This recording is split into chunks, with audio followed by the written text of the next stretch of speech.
Seems like there's a lots of ups and downs in seeking. Yeah, it can be intense, especially when, we're so used to comforting ourselves with concepts. We know what this is or what may happen. Um, it it it helps us feel like we understand, what's going on. And Mm. naturally, we develop these belief systems around what this is and a knowing of it.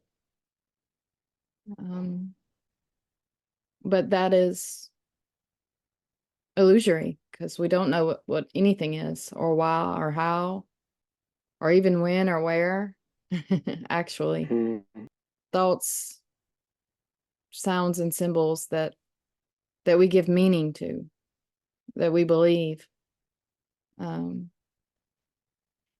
that helps us calm down, and it seems to. It gives us a false sense of security, like a security blanket. Um, and when that begins to be seen through, it can be disorienting. It can be more like Yeah. we're moving into more of a raw vulnerability, and you can just feel like full on anxiety, you know what I mean, or whatever it is. Sometimes we can um, sort of see if we can drop the story when that happens. If there's a story, just sort of put it to the side for a minute and notice how the body feels. You know, we run away to the stories to try to avoid how the body feels. It can feel like, like adrenaline and um but what's beautiful is noticing that without the story around it, um you can't even really know what it is. And without the story, anxiety and exhilaration can't be discerned between. They're actually the same feeling. Start to learn that there's actually no problem here, you know, because it's just energy. If it's if there's already no one here, like everybody says, right? And it's already not personal, then if it feels personal, it doesn't really matter. So there was sort of like a seeing that it doesn't matter what arises. It's it's still this. And even if it feels like really personal, like sticky, like real solid, it's just really just sounds and images. Like we can sort of break it down to Mm. to to the symbols and um and see that, like, of course I would feel this way, of course I would have this story or belief, in the self. Um there was a scene here all of a sudden that oh, it's not about me, you know. Even after it sort of there was a collapse here, there was still a little bit of residue. So it wasn't like one and done. It was very gradual, which is kind of common. So stickiness could come back and sort of linger a little bit, and then I would be like, "Oh, that's just a thought." And then it would be gone until, next time, whenever that is. And we all know what that feels like. The feeling that I need to do something, or why is this happening? I need to figure it out. Like sort of a Mm. controlling energy. Um,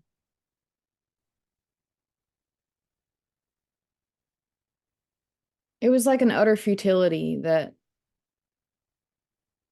really sort of was accepted, that this isn't controllable, you know.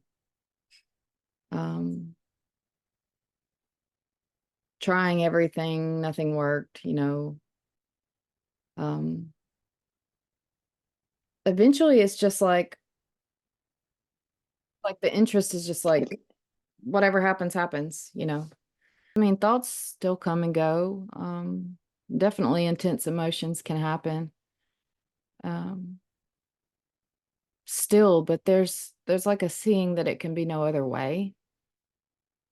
So there's no extra story on top that, oh, I should do something about this, you know. Um, it's just like riding a roller coaster, you know. You're not in control.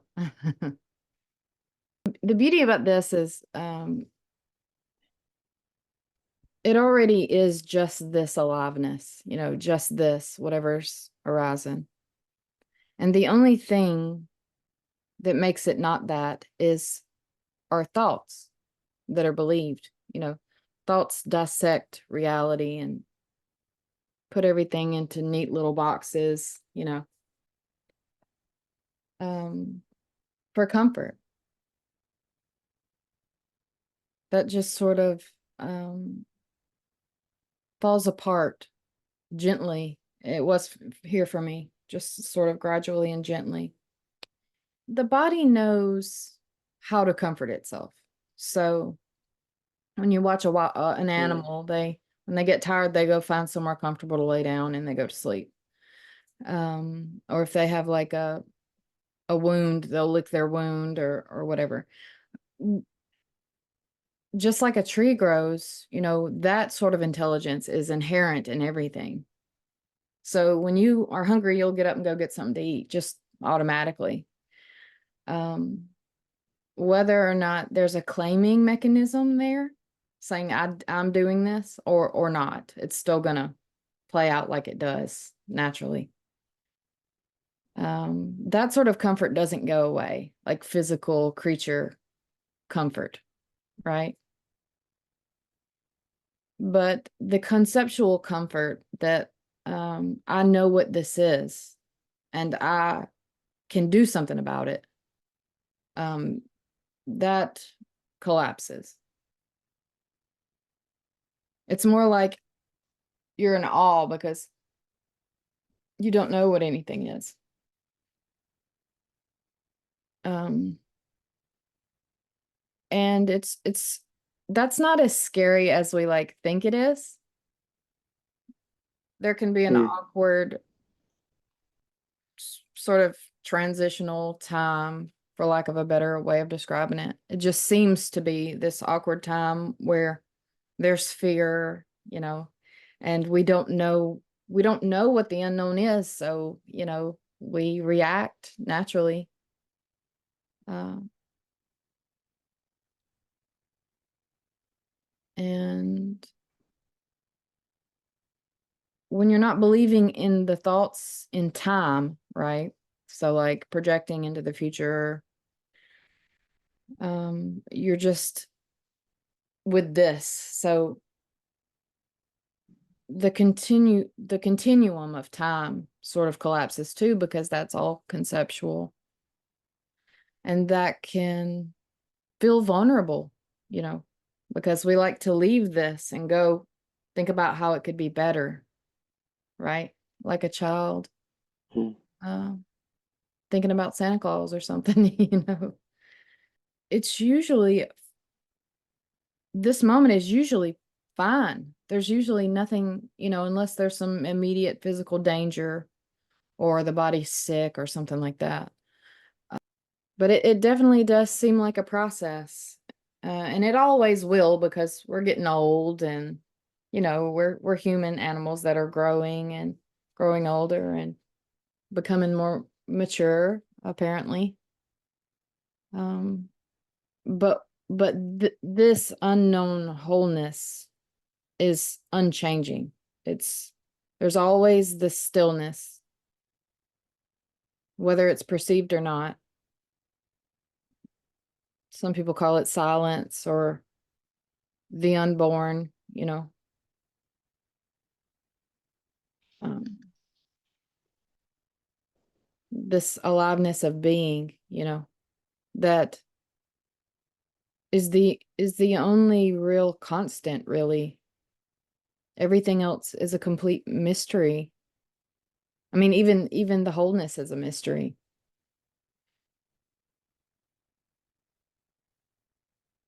There can be motivation with or without a sense of self, and there can be no motivation with or without a sense of self.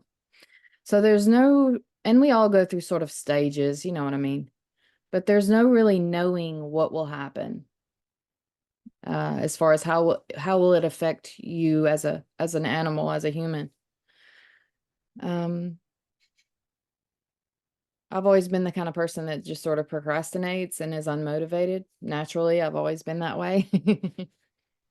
Um, and I still am that way sometimes, but I actually have more energy and more motivation now than I've ever had.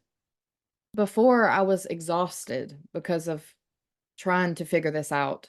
You know, we don't Yeah, realize how same, much same. energy that takes. Oh, The conscious space is clouded with this overlay, this abstract overlay of what we think this is. We have a whole world that's conceptual that's on top of this world. For me, this became spacious and there's more energy because there's less exhaustion.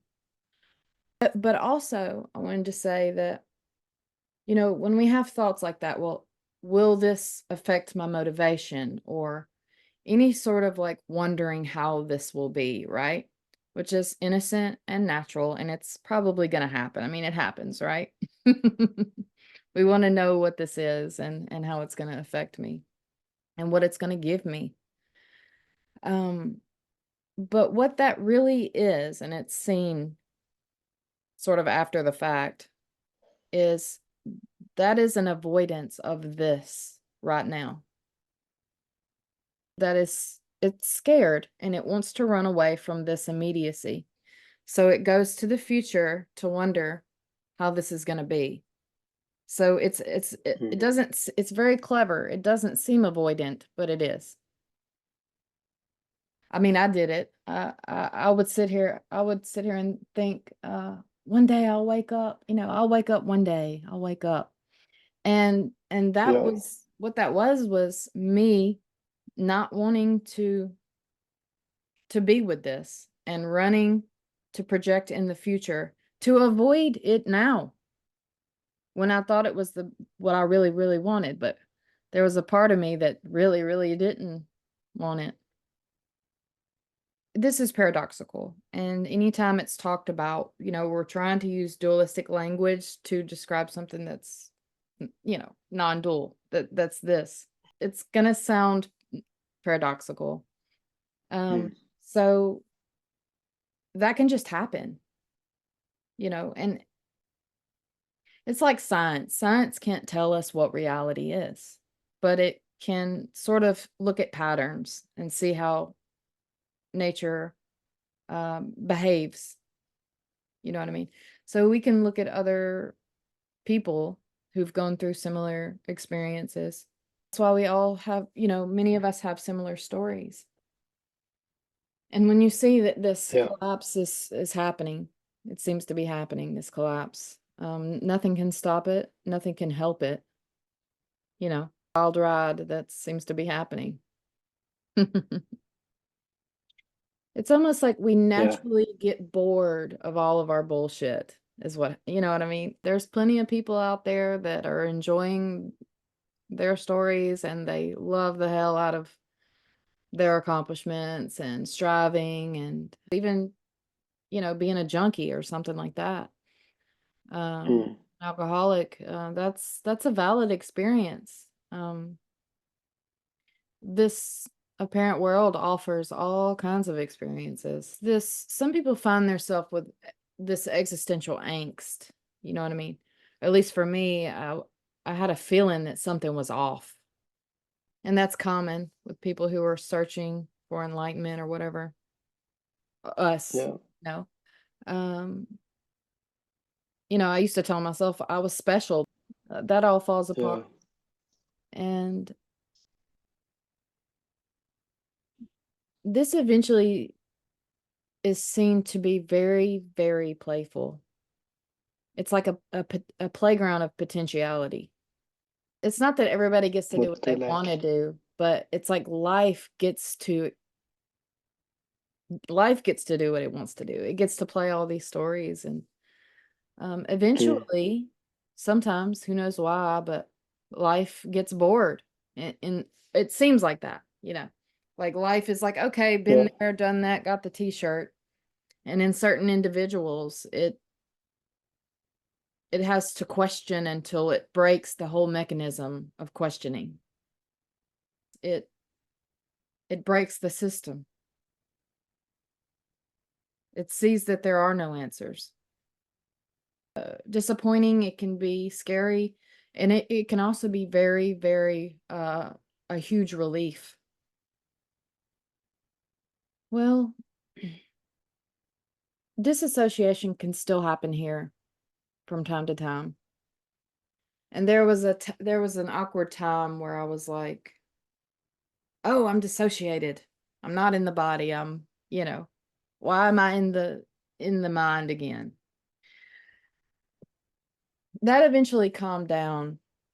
And now dissociation happens when it happens. And it's so allowed that there's no interest given to it. So it's just sort of like happening because there's no belief that it could be other than how it appears. Do you see what I'm saying? Um, there's really nothing wrong with dissociating, Right, really. right. It's I had to learn that. When something is allowed, it's not a problem anymore. I would give yourself permission to worry about things like motivation. I mean, sometimes we have to go Mm. deeply into a story to, to see that it's bullshit. This is what's happening. The past appears when it does in memory. We need to remember how to read and write in order to, you know, do a lot of stuff in life. That's natural memory. How to drive a car, and very Mm. practical. Mm. Um, it can become neurotic when we're going to the past to escape the present, or going to the future to escape the present. That's where the suffering comes in.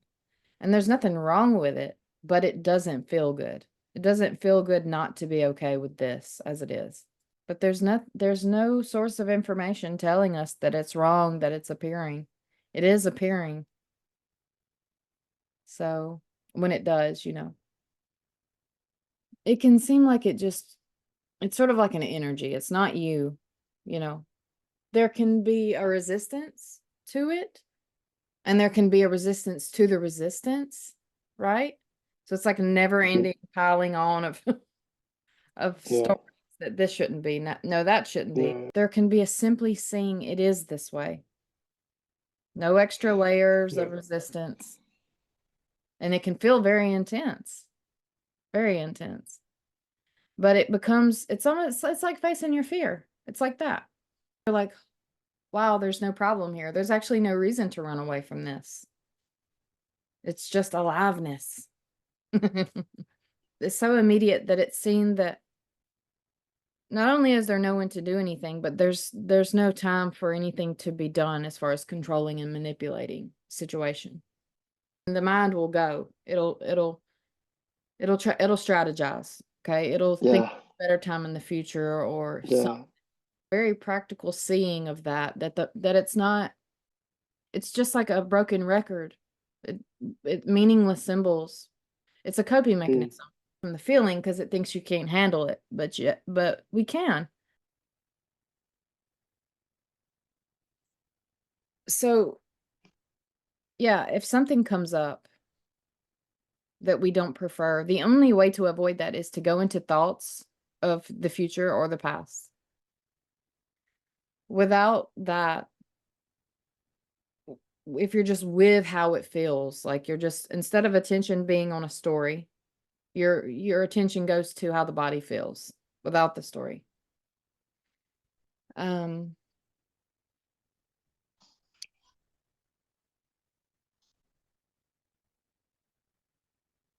the fact that we could change it, the belief that we could change it is that dissociative mechanism. It's sort Yeah. of an attitude of like, do your worst. See, it's a surrender. Do your worst.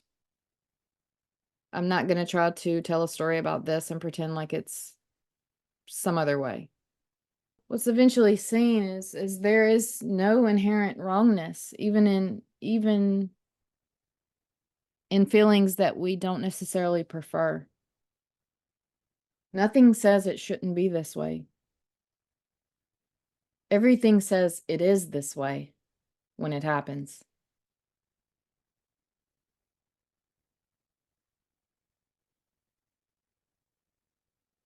I shouldn't be suffering is a thought that's believed, and that is the root. See, it should be other than this. It's just an orienting from that structure that tries to move this way, avoid this, and it's trying to control life, get more pleasure, less suffering. But the suffering is in that mechanism. It is that mechanism. I'm an agent of life because it's telling itself, it's regurgitating the same stories it's been told since it was a child, that it should be a certain way that's acceptable, and it should not be a certain way that is not acceptable. That's where the suffering comes from. Yeah. Ironically, when it's allowed, nobody allows it, right? But it can allow itself. Like a flower blooms, a surrender, Mm. much, much lighter because it's finally allowed to be what it is. So you see how our conditioning is so unlike this other, more obvious and more simple way of perceiving the world. That's dualistic, as is everything else I'm saying or Mhm. we're saying, right? It seems like there's people here, and it seems like there's a world, and I'm looking at the world. Um, and so when we use language, it comes out in that way, the way that this animal's been conditioned to speak. You can't really escape it, the language. It is inherently meaningless, and it's never what it's saying. It's never telling the truth. What's true is I don't know what this is. What's true is there's no I to know. Who would know? What would know? What is knowing? Like nothing can be known. Not even that, really. That's not even accurate. Like it can't be spoken. When we're talking about what seems to be, right? So how this can seem to appear, we can seem to be born and die, and we can seem to get older and all the stuff that seems to happen. It's just how this appears, you know. And there's nothing wrong with it. There's no reason we shouldn't talk about it if we want to, you know. Um, it's sort of like being in the world but not of it in a way. You've heard that? This isn't correct, but it feels like having one foot in two worlds, but the worlds are the same. This is the absolute right here. So the relative is the absolute, appearing as me and you and world. Um, see, that's the playfulness. It isn't this way, but it seems to be. It's a game, meaningless game. Games are meaningless, you know. It's not in the words. It's not in the words. For play, not for truth. Or for, Mm. practical things. It's a practical Yeah. tool because it's not It's not the finger pointing. It can't be pointed to. Learning things and knowing things, and this is how knowledge makes the world go round. It's power. Knowledge is mm, power. So this is why it's so hard to like understand this, because or it can be understood, but it's hard to like grok this or intuit it, because we're using this tool that it's the only thing we have to read a book, absorb the information and apply it, right? That's not how that's not how anything works, really. It's much more simpler and obvious than that. It's simplicity without knowing. It's obviousness without knowing. It's certainly not in the jargon. It can't be spoken. So it's both and neither. You see what I mean? There's someone here, there's no one here, there's everyone here. There's everything and nothing here. So it can't be pinpointed. But we don't want to let it go a lot of the time. It can appear mm, that way because it gives us something that we want, which is that illusion of knowing. It's not as scary. It can appear scary, but that's mm, just a state, and it always passes. Every state passes. It's not a state. mm. This isn't a state. It's all Yeah, I know. states. Mm, Yeah.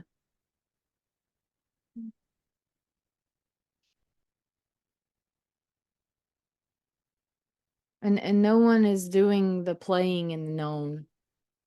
Of course we would do that as animals that have been in this society since we can remember.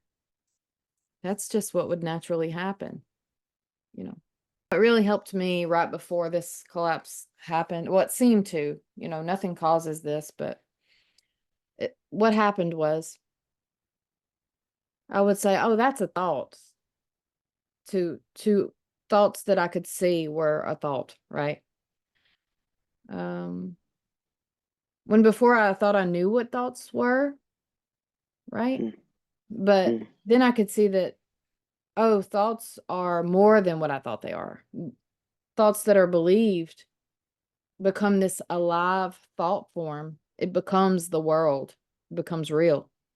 So I would be like, that's a thought. It was like a form of inquiry, kind of.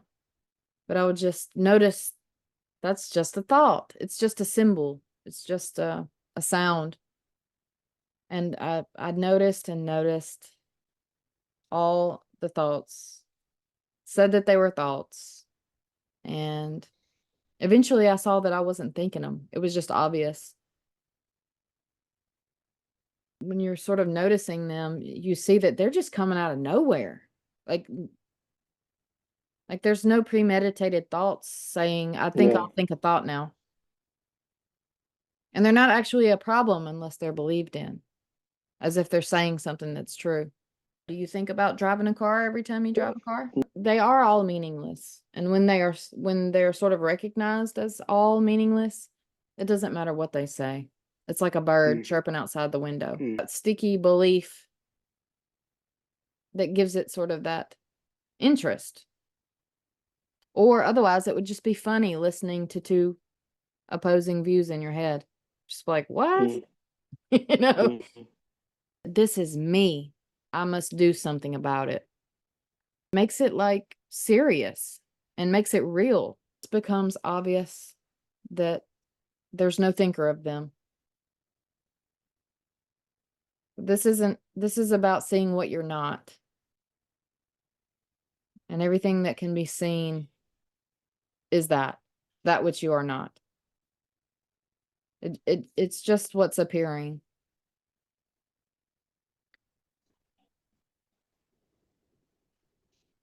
What we are can't be seen, known. It's nothing. Playing is everything. This isn't freedom for anyone. It's just freedom, you know. This Yeah. is gonna give me something. That falls. That's can be seen through. Mm, Yeah. Um, mm, the orienting and wondering, where am I on the path? Am I almost there? Am I almost there? That falls away. It never goes anywhere. It doesn't reach any yeah. conclusion. And that's the funniness. That's the playfulness. It's just like everything is a thought. This is how I define the self. It's a belief system. It's all of this is psychological. It's a Mm, structure of belief that's been conditioned into an apparent physical brain body system. The self is the ability to believe that we know what this is.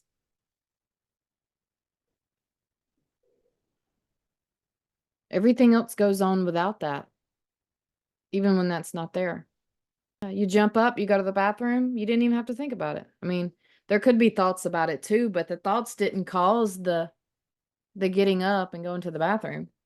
That can mm, be obvious. Those are just words. Don't get lost in the jargon. There was a like right before this collapse happened, there was a few months where I was like, okay, I'm not seeing this because I don't want to see it for some ungodly reason, subconsciously or something. It's right here and it's obvious. Why am I not seeing it? In a state of bewilderment. I was in a state of perplexity. It's like when you hear a Zen koan and it makes your brain stop.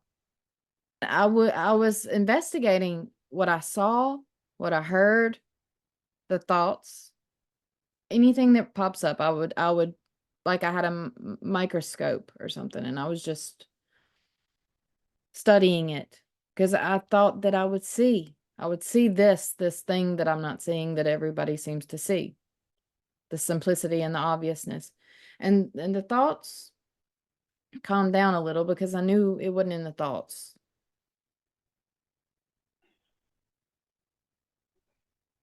So it's sort of like sitting at the gateless gate. Have you ever heard that? Like, it's here. mm, You're like, how am I missing it? If it's everything, how the hell am I missing yeah. it? Yeah. You are it, but so that's why we seek, we're looking for something better, something that feels better, which is understandable. I mean,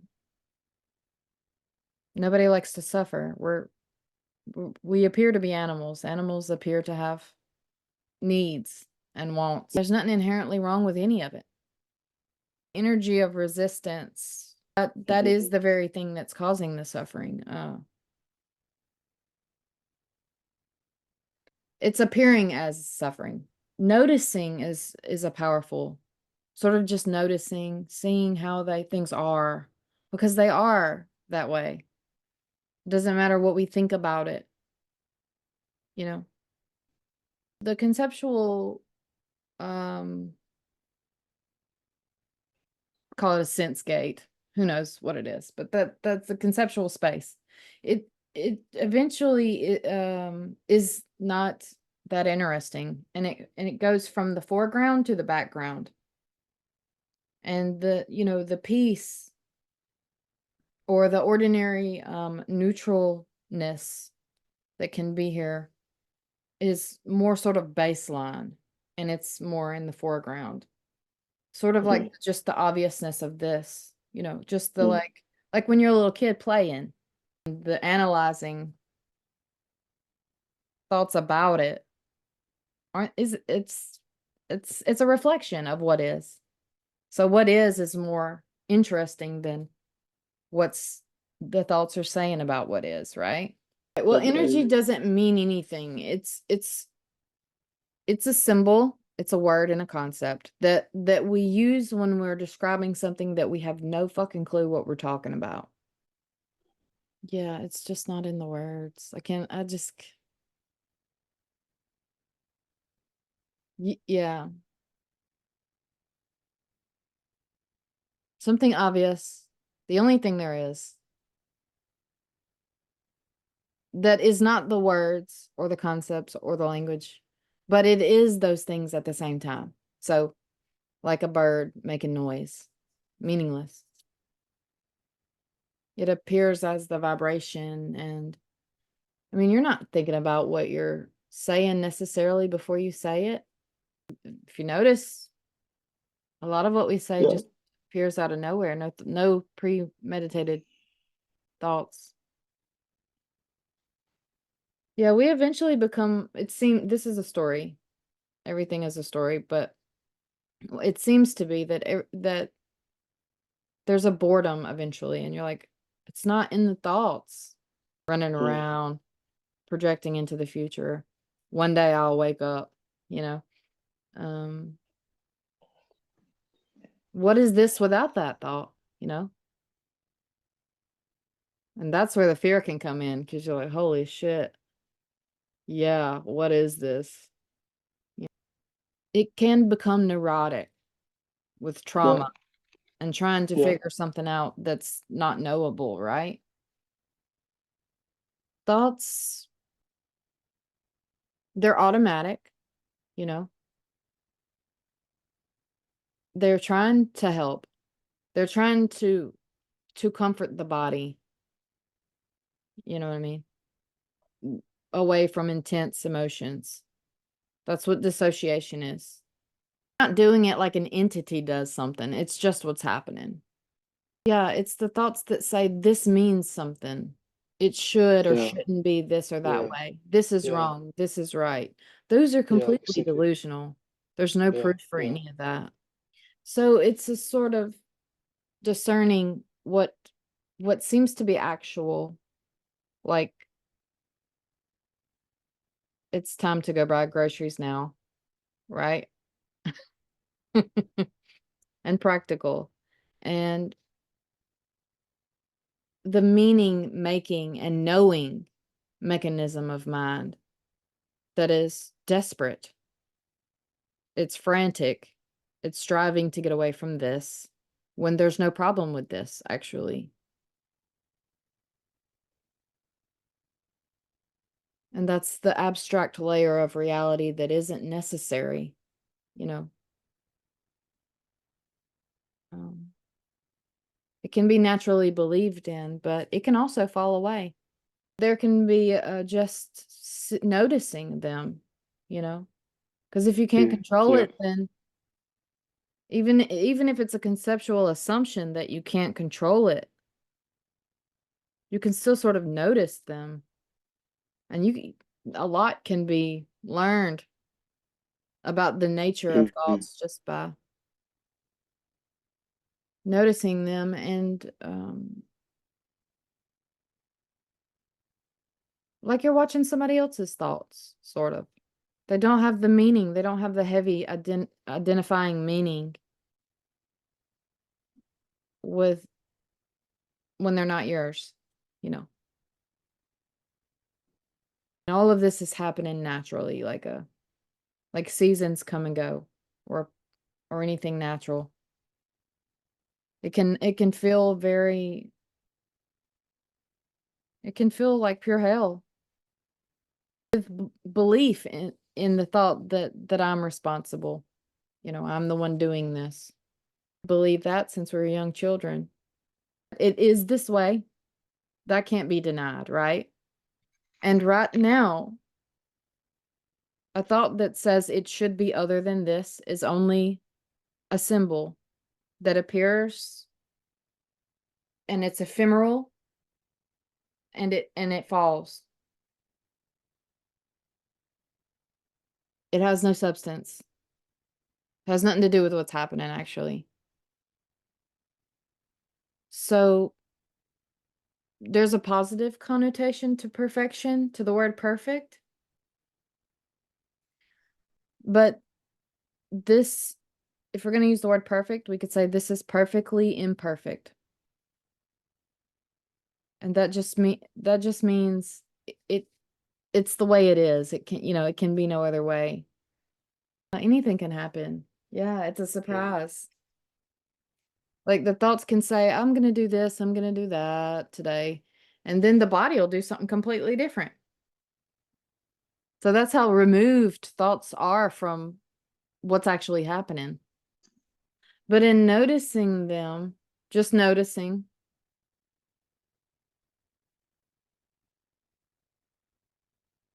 we can learn a lot about the nature of them and how it doesn't matter what we want about as far as like thoughts about changing this or controlling belief, controlling thoughts, making this in some other way that's less disturbing. Thoughts are going to do what they're going to do. And that can be seen in a very obvious way. They don't care. They are just popping up randomly. They're expressing like a, you know, like an innocent child. There can be a futility in seeing that. The thing that we always didn't want to see, the last place we wanted to look. This utter futility. Oh, holy shit, I'm not thinking my thoughts. That doesn't give us any control. This is the reason why people seek for many, many, many, many, many years, because they don't want to see that they really don't have any control, that there is no one to have control. It can be very freeing because choice is a heavy burden, but no choice. Wow, that's like a surprise. See what's going to happen. It's free to be bound, lost, confused, seeking, labeling other thoughts that those are belief thoughts, and like a war between the thoughts. That too is mm, this true negation, right? Compassion and all the things we associate with awake people. Those things, we couldn't do them if they're not done by anyone. They're like a flower blooming. Like you can mm, literally just sit back and not do anything and watch it happen because that's what's mm, already happening. Um, and that's what the cosmic joke is. You're like, holy shit, all the striving was effortless. It's like a trick. It's like a prank. It's okay not understanding the joke, you know. No one is not yeah, understanding. You have to have all the parts of the joke for it to be a complete joke, the beginning, the middle, the mm, punchline, and mm, then the laughter, it's gotta mm, uh yeah, sort of like a painting. It's not beautiful without shadows and the contrast between dark and light. Like the universe is playing hide and seek with itself.